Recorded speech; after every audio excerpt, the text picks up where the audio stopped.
Hey there, my name is Craig, and welcome to the fourth video in my series COVID in Film. Here I'll be discussing the 2021 movie Strawberry Mansion, directed by Albert Birney and Kentucker Audley.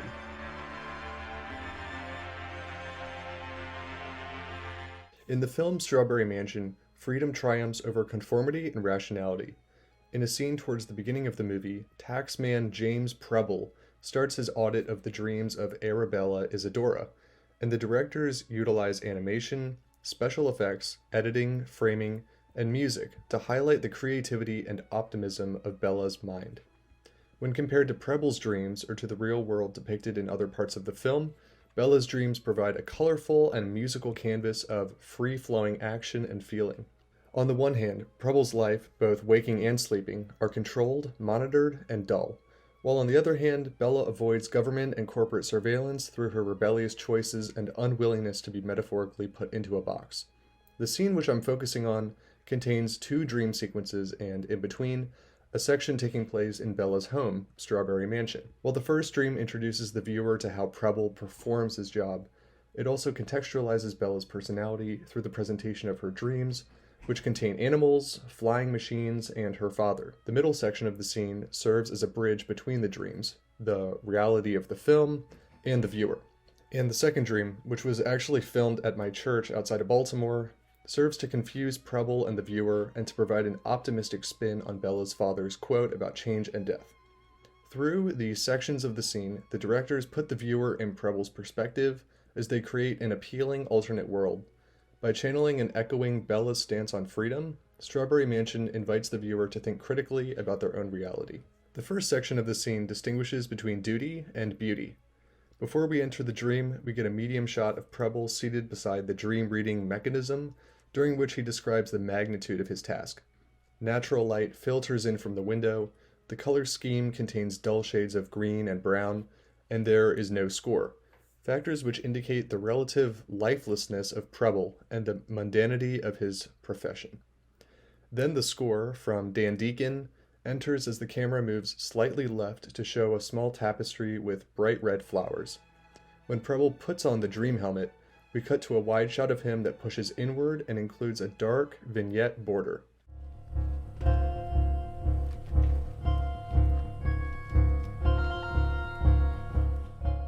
These bursts of color also see the color below the dream machine, movement.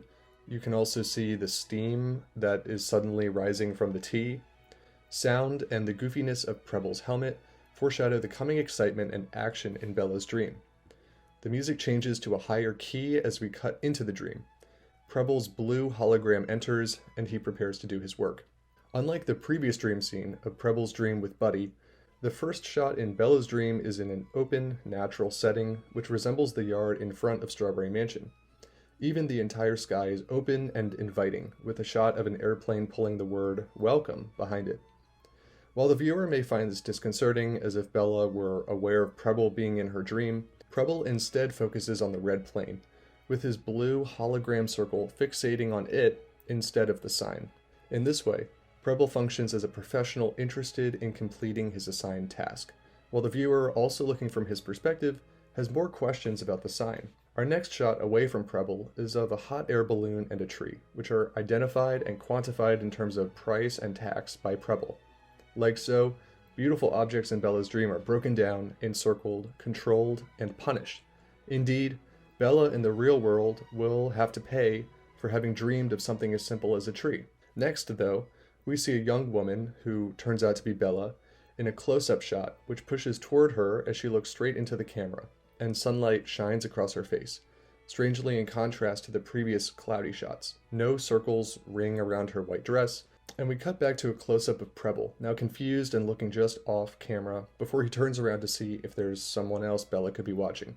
These two shots place the audience in Preble's point of view, and as two intruders in her dream, we continue to wonder if she can see us. The later shot of the caterpillar crawling on Bella's arm includes lots of camera movement and shows that Preble's static viewpoint is broken as he fixates on the beauty of the moment without taxing the caterpillar. Bella then runs over to her father blowing a horn, and they speak without opening their mouths.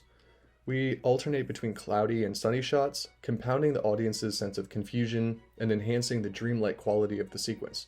Preble momentarily puts down his pen and notebook when Bella is reunited with her father, before we cut to a buffalo and Preble's blue tack circle appears again. A cut makes it seem as though Bella's father pulls a daffodil out of the buffalo's side, but the switch from his left hand to his right hand further creates uncertainty. The sentimentality of the sequence and Bella's father's assertion, "Nothing ever dies. All things are changing," are interrupted by the tack circle around the flower. Like when elderly Bella asks Preble to lick the ice cream cone, Bella's father holds out the daffodil for her to blow.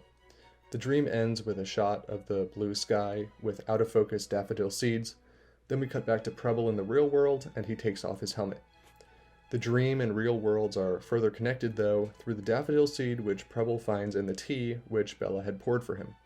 Moving forward in the scene, the viewer and Preble remain confused about these connections between worlds and about the differences between dreams. The middle section of the scene clarifies Bella's dreams. In this short segment, beginning with Preble exiting from the first dream and going downstairs to get new tapes, the camera again shifts in and out of Preble's point of view. Insert shots are from this perspective, while we shift out to see his puzzled expression as he questions the objects around him. The two insert shots in this segment are on the dandelion seed and the encased rat skeleton wearing a strange helmet. A human-sized version of this helmet is later revealed as the device which prevents ads from infiltrating dreams. Therefore, the two types of helmets shown so far in the film serve two contrasting purposes: to enter and monetize dreams, or to block others from entering dreams.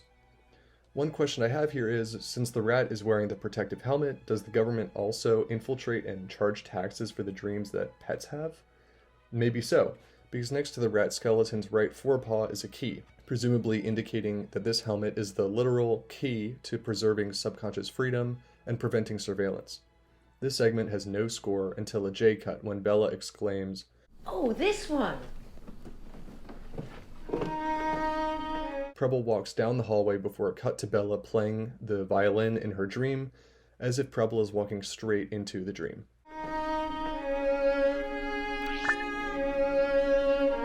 This final part of the scene further blurs the boundaries between dreams, reality, and the film itself. It starts with a medium shot of young Bella playing the violin in the actual cemetery of my church. The score of the segment begins with the sound of the violin, then slowly fills and dissolves with other instruments, making this introduction of sound diegetic before becoming completely non-diegetic. Similar to the previous dream, Preble and his tax program begin by focusing on the objects surrounding Bella and assess the price and tax for her violin. This reductionist act, which strips the scene of its emotional value, also paradoxically adds a different emotional layer, which can be read as dry and professional or deeply sad and troubling. But Preble is soon able to put aside his duties to focus on the dream, as the blue tack circle doesn't appear again. He is instead distracted by a stop-motion animated skeleton rising from the graveyard to blow on a horn, the same horn used by Bella's father in the first dream. Preble steps forward through the cemetery wall, thus further immersing himself in the scene to the point where the top of his head is cut off by the top of the frame. The skeleton recalls Bella's father's quote about death and change, and seems to imply that this dream, which may have begun as a funeral, is able to morph into a story of resurrection and musical communication with the dead. Preble and the audience are further confused, however, by the appearance of a man covered in grass in a wide shot, which slowly pushes in from behind Bella's left side.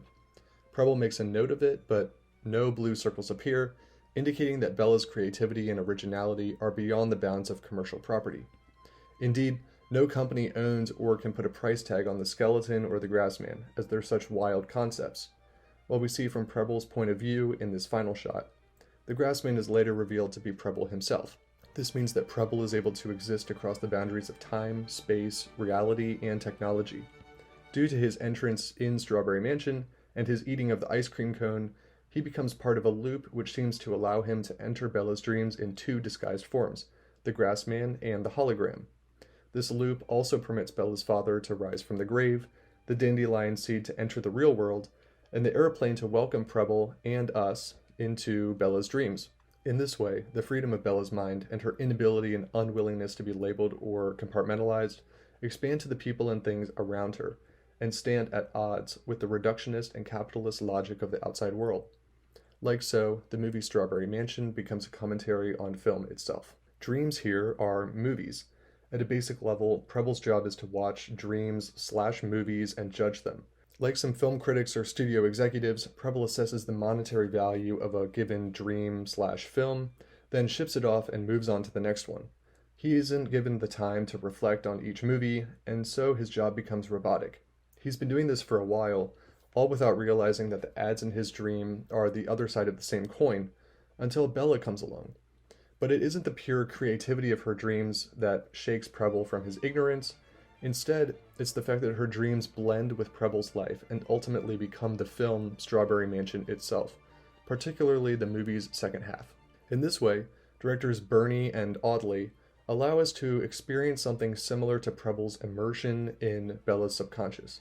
Just as he steps forward through the church wall and the green grass version of himself appears in the dreams, Bella's dreams further expand from Preble's helmet to the big screen, which the viewer watches, and we see ourselves embodied in Preble. And as he's welcomed into her world, we also become immersed in a wild story whose logic and rationality are thrown out the window. Just like Preble, the film critic watching Strawberry Mansion, here I'm also talking about myself, has to accept the circular logic of Bella and the film directors. In this way, Bella becomes another director of the film itself, someone who carefully curates and crafts the viewer's experience in order to effect some change in their worldview.